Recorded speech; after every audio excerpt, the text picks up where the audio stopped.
Hello दर्शक नमस्ते सबै म कृष्ण कुमारको तर्फबाट हजुरहरूले जहाँबाट हेर्दै हुनुहुन्छ उहाँ सम्पूर्णलाई मिठो माया अनि सम्झना। स्वस्थ रहनुहोस्, व्यस्त रहनुहोस्, खुसी रहनुहोस्।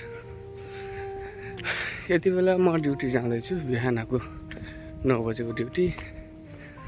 कुरा के हो भने चाहिँ मेरो हिजोको दिनमा हाम्रो बुवा मम्मीहरूले आफ्नो जीवनमा भोगेको कहानीहरू, समयको बारेमा र हामीले यसरी चाहिँ जीविका चलाउँथ्यौँ भन्दै गर्दा हामीले के भन्थ्यौँ भन्दा होइन त्यो पहिलाको समयको र अहिलेको समय कहाँ उस्तै छ र पहिलाको समयको कुरा गरेर पनि साध्य हुन्छ भन्थ्यौँ।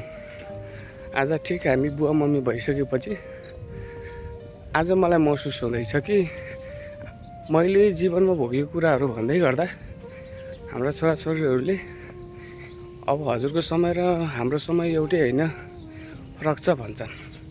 समयको चक्रव्यूह घुमिरहँदो रहेछ र यो सबैले भोग्नु पर्दो रहेछ। थ्याङ्क यू, म ड्युटी आइपुगेँ, भन्नुपर्ने यही थियो। हस्त बाई, धन्यवाद।